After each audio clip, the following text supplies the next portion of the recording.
This is crazy. So I'm flying the day before Memorial Day. I mean, this is Tulsa, it's not the busiest city, but still crazy, even today. Hello, ladies and gentlemen, and welcome to the video. Today we're going to be looking at several clips that I took during my first flight since the pandemic. I flew round trip from Oklahoma to North Carolina. I flew out of an international airport and into a regional airport.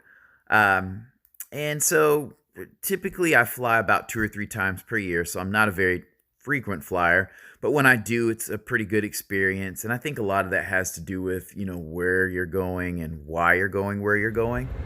I will say some things that kind of stood out to me was that everyone had to wear a mask on the airplane. I flew Delta, and I think all airlines are doing that.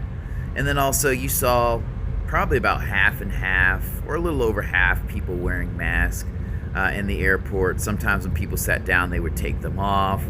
I did notice a few people wiping down seats. There wasn't a ton of that going on in the airplane and in the airport. Also, both airports, or all 3 airports actually, were kind of dead. I connected in Atlanta, which is usually a busy airport, and it wasn't very busy, and I flew the day before Memorial Day. Now, I knew the travelers were going to be a little bit lighter, but I didn't think they're going to be that light.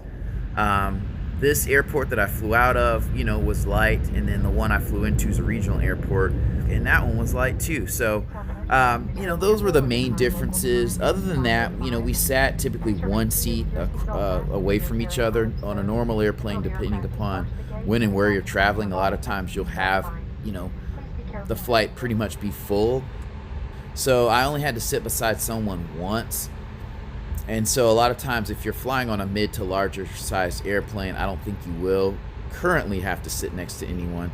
I don't know how that's going to work out once travel really starts picking back up. But other than that, it was a safe, comfortable flight for the most part. And one of the only things that was different, and you'll see this a little bit later in the video, is that the snack options on the airplane, it was just one. Basically, when we got on the airplane shortly after takeoff, the flight attendants handed you a little snack bag with a small water, a couple snacks, a Purell wipe, and a napkin, which is fine. The difference from that and flying previously is that you would normally get a drink option. You can get soda usually, or tomato juice, orange juice, or water, something like that. So that was a little bit different, but I'm not expecting to have, be fed on the flight or get meals. I'm there to get to my destination and get on with my life. So anyway, I hope you enjoyed the video, and thanks for watching. Okay, and one other thing I forgot to mention is that I'm sorry that a lot of this footage is with me holding the camera right side up. I was in an airport, so I was trying to be discreet about filming. Sometimes I had the phone up to my ear like I was making a phone call, and that's why some of the footage is kind of slanted or sideways. So I did the best I could, and again, I hope you enjoyed the video.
might have been on the last flight. This is a regional airport, but still ghost town.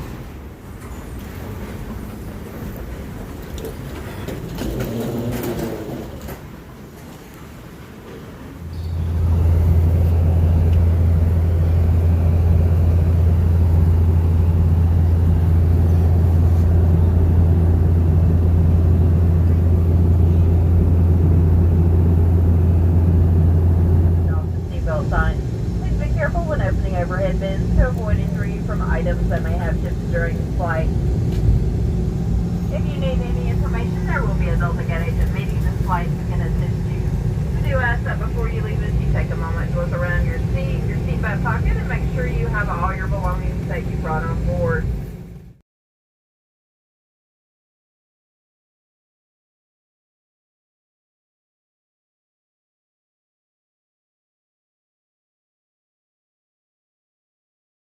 All right, ladies and gentlemen, at this point in time, I'd like to thank you all for watching. I'm going to go ahead and wrap the video up here. I apologize I did not have more footage from the second flight I had. I had to wake up at 5:30 in the morning to catch the 7:30 flight, so I was a bit tired. But one thing I forgot to mention is that Delta said they were cleaning and sanitizing flights between connections, and I believe they were. Even in the airports that I was in, I saw workers running around with sanitation products near the gateways and things like that. So it appears there is a concerted effort to keep planes cleaner. Either way, traveling is going to be a risk, and it depends on where you're going and what you're doing as to whether or not it's worth it. So that decision is up to you. All right.